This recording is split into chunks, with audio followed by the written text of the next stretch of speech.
Hello, my friend. Welcome to my favorite video of the month. It is my favorites and fails countdown where I talk about the worst products I tried this month and I count all the way to the best products I tried. And I've got a very eclectic gathering of products for you that I can't wait to share with you my thoughts. And more importantly for me, I can't wait to hear what you have to say about this. So hang tight. We're getting into it right now.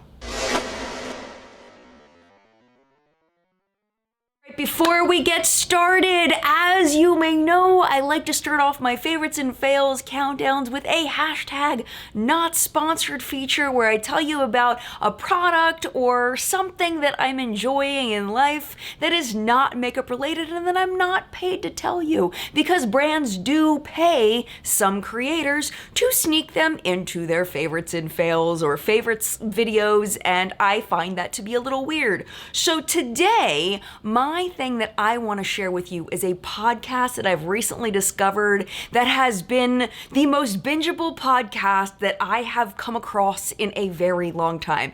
It is called Shat the Movies, and the description is that they are rewinding the 80s and 90s. I'm currently listening to Red Dawn, and basically, it's two men and a woman who go over their history and love for 80s and 90s films when they were growing up, and then they rewatch the movies as adults with a 2020s lens to see whether they stand the test of time. And I am telling you, I have enjoyed this immensely. I'm a person that really needs to listen to something while I'm doing tasks. So if I'm making marshmallows for my company, Mad Marshmallows, I need something playing in the background, and music just isn't enough for me. Like, I need my brain to be digesting something, and I'd been listening to way too much news and I had to find something else, and this has been freaking perfect. Movies that they have covered that I watched when I was younger: Jumanji, Robin Hood Men in Tights, Titanic, that was a really good one, Stand By Me, a movie called The Monster Squad that no one has ever heard of. Somehow they came across it, someone recommended that they watch it, and I was so thankful because that was a staple movie in my childhood and they happened to actually love it, which I was shocked. Little Giants, Brewster's Millions, Rudy, Interview with a Vampire, and it just goes on and on. But the best part is that this podcast goes back to like 2018. So there's so many things that I can listen to from movies that I enjoyed when I was younger. And then after I'm done with the ones I'm familiar with, I'm going to go back through and listen to the ones I wasn't familiar with. So if you are interested in following their podcast, I listen to it on the podcast app on my phone, but I'm pretty sure that they're anywhere you download podcasts. Again, it's called Shat the Movies. Highly recommend. And with that being said, let's go ahead and jump into the worst product that I tried this month. I know some of you are going to be very upset with me with number 10, and I totally get it. I totally get it. But this is really about my personal experience with things, and this was just a bad experience for me. Even though I do know that this works for a lot of people, it just didn't work for me. This is the Danessa Myricks Yummy Skin Blurring Balm Powder. Okay, there are some things that I don't like about this for personal reasons that may absolutely work for other people. The first thing is that I got shade number 1, and it is too light for me.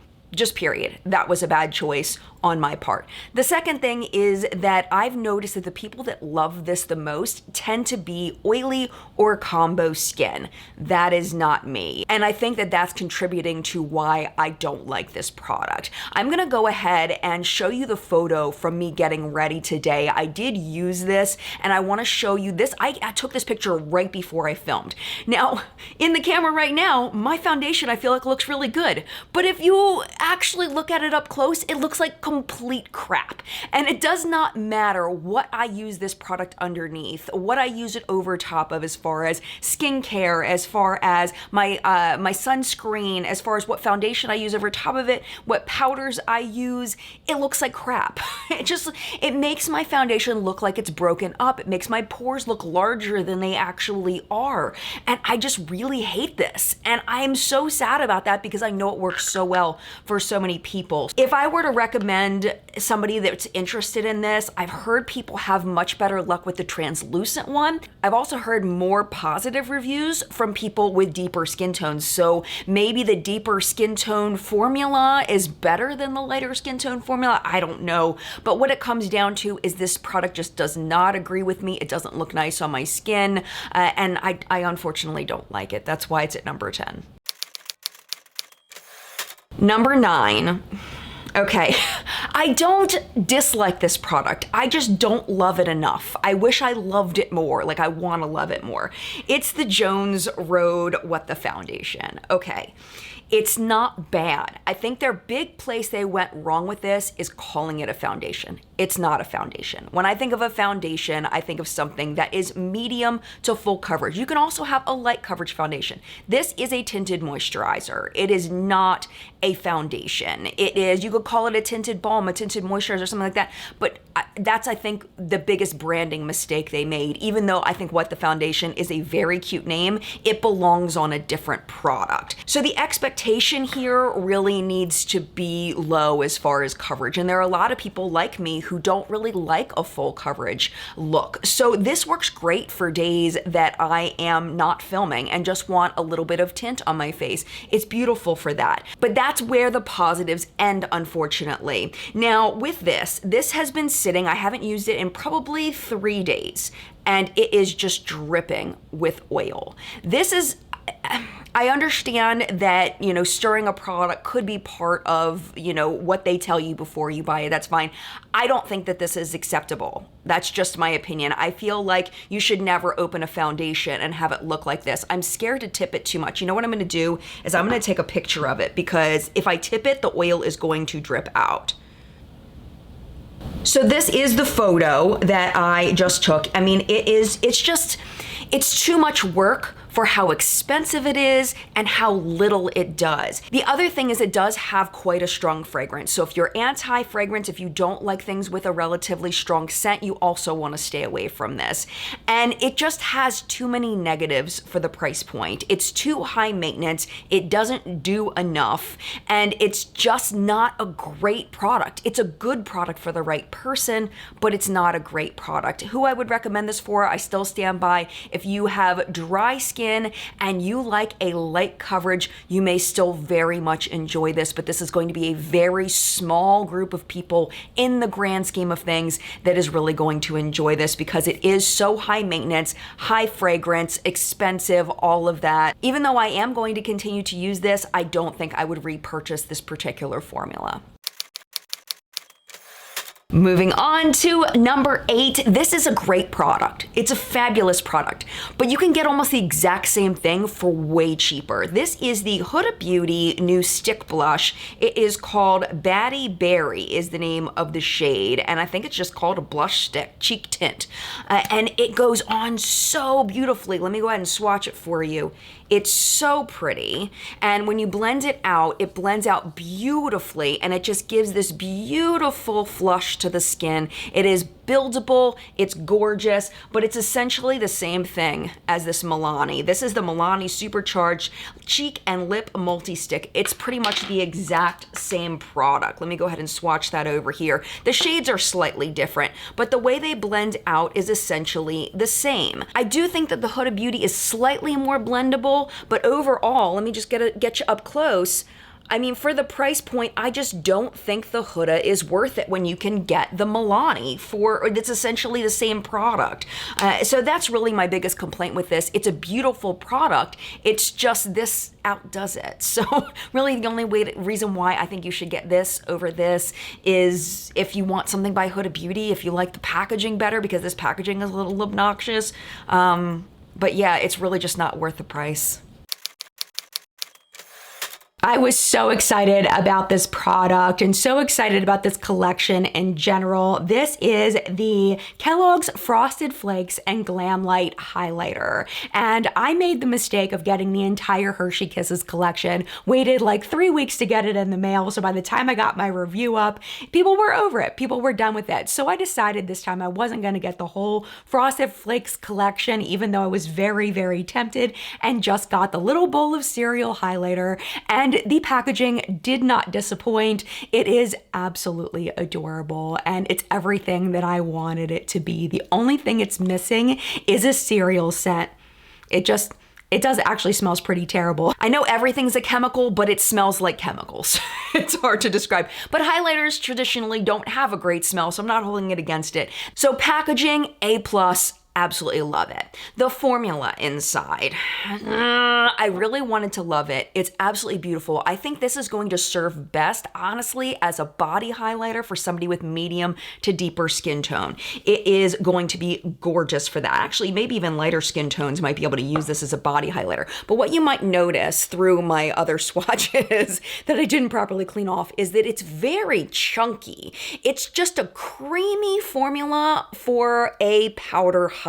It just kind of reminds me of if maybe they took one of their eyeshadows and just crumbled it into a powder. That's what it reminds me of. It's just very, it goes on very thick, and it's just very opaque for a highlighter, and I don't particularly enjoy that on the cheeks. Like I said, I am wearing it on my face today, so you may be able to see that intense bling, and I'm just not digging on that anymore. I just feel like it's just kind of outdated, and not a big fan of just how opaque it is, but if that's your jam, go for it. I think it's still available. As you may or may not know, I'm a huge fan of Sigma Beauty. They send me all of their PR. I did a collab with them. They're just wonderful people over there, and they came out with some wonderful new products. They are just pressed highlighters, blushes, and bronzers, and they did send me the entire collection. And I will tell you, I am absolutely loving these. My issue with them is there's absolutely nothing special about them. There is nothing that makes them stand out on the market. The packaging doesn't make them stand out. The shades don't make them stand out. Literally nothing makes them different. I do love them though. So if you were looking for good, solid products, let me just swatch them for you real quick. So this is the highlighter in Sunstone. It is gorgeous, and it is not the traditional, typical from space highlighter that Sigma used to do. They're going with the trends, and they are starting to bring down the shine level, which is where we're going as far as the trends in highlighters. This is the blush in Berry Love. This is my favorite one. It is gorgeous. It is my favorite shade of blush. Just really, really beautiful. I love shades like that. Here is the bronzer in Light, and I'll go ahead and swatch that for you here. And that's all of them all together. And they're just a beautiful formula, but they're ordinary. And that's the only reason why they're so far down, because they're just, it's like, meh, another blush, another highlighter, another bronzer. They're great, but boring. Smack dab in the middle, all the way to the end, are all products that I really, really love and don't have a lot of complaints about. This is kind of a duo because I couldn't decide which one I wanted to talk about because I like them for different reasons, but they have the same purpose. So this is the Dermalogica Circular Hydration Serum, and it is just a hydrating serum. And then this is the SLMD from Dr. Sandra Lee, and this is their hyaluronic acid serum. So both of these are for hydration, and I like to use a hydrating serum under my moisturizer like once to twice a week, typically twice a week, mixing in on those days that I'm not using a retinol and I'm not using a glycolic acid. This is kind of my repair days, my days where I just want to hydrate my skin. So they both essentially do the same thing. I like the effects of them equally, but the formulas are very different. So the Dr. Sandra Lee one, the SLMD one, this one is like an oil on the skin. I actually don't usually top this with a moisturizer. I'll wash my face and I'll put this straight on and then I'll go straight to bed. Done. With this one, it's more of a traditional serum where you put it on, it seeps into the skin, you don't really feel it anymore, and then I top it with a moisturizer. So if you're looking for a good hydrating serum, I really like both of these, and I would recommend them both. It just depends on the format that you're interested in. Okay, number 4. This actually just came into my life, but I'm so excited about it that I didn't want to wait to talk to you more about it. We talked about this in the PR purchase product of the week of What's Up in Makeup, and I feel like I need to tell you more about it. This is by Lottie London, and this is their Stamp Liner Wing Edition, and I think it's only like $8 at Ulta, which I feel like is a really good deal if this is a product that you're going to be interested in. So I was very skeptical when I got this because number one, it is a marker tip, which I don't really like for an eyeliner. Usually I'm very much into the brush tips because they bend to the eye better. But what I found is that the tip of this is so fine that it ends up being okay for bending to the eye. It's fine. Let me just kind of bloop, and you might be able to see it bending. So you can make a very fine line or you can thicken it up kind of like I have it down on the end. But what I really like about this is the wing on the other side. So if you have motor difficulties or if you've never really been able to get a wing, if you didn't do the vamp stamp back in the day, that was another thing of a similar concept. But where this has an advantage over the vamp stamp is that the product goes directly into the stamp, where the vamp stamp you had to press the stamp into a product and it didn't always get on the stamp evenly. This one, the product flows very evenly into the wing stamp. So let me just show you, bloop, and you just press it on and there's your wing. Kind of put it up close. I am wearing it today. I feel like I kind of made it a little too high, like maybe it should have been a little more angled down, but I'm not holding it against myself. My only complaint about this is just a personal preference issue in that I feel like this stamp is too big for me. I would like to see them do one that's half the size, and I think that they could reach a larger audience with this product. But really, it's extremely easy to use. The only practice I feel like you need is figuring out how to angle them so that they match on both sides. If you like a wing this size, then I would highly recommend checking this out. It's a wonderful product. The lasting power on this is freaking phenomenal. Like, I can rub my eye throughout the day, like multiple hours after I put it on, and the stuff does not move. It just stays there. It's a wonderful formula and a great introduction to me for Lottie London, which I've never really tried their products before. Very excited and really excited to try more from this brand. At number 3, I have been using these blushes since Kokie sent them to me quite a while ago, and they have become one of my favorite blush formulas of all time. This is the, what do they call these? Soft Gradient Blush, and this is in the shade Swoon. And the print on this is absolutely beautiful. So like, remember I was talking about the Sigma blushes, how, you know, they're really pretty, they've got great lasting power, they're everything that I want, but they're boring. The gradient in here and the print on it is what makes this not boring. That's what makes this stand out to me. I love that I'm able to dip into the deeper shade and just go there, dip into the lighter shade and just go there, or swirl them around and then use both shades at the same time. So essentially this is 3 blushes in one. There's very subtle difference, not a whole lot of difference between them, but there is a difference. Also, I love that the pattern that's in here did not go away. I've used this, I don't know, maybe 15 times since I got it, and the pattern is still there. It didn't just immediately disappear. It picks up beautifully on a brush, it goes on beautifully on the skin, lasting power is great, all of those things. And I do think this stands out in the market, and that's why it's so high up. This product would have been number 1, but I'm honestly not surprised that it's good, but I've really been enjoying this. I'm wearing it on my eyes today. It is the ColourPop Winnie the Pooh Sweet as Can Be palette.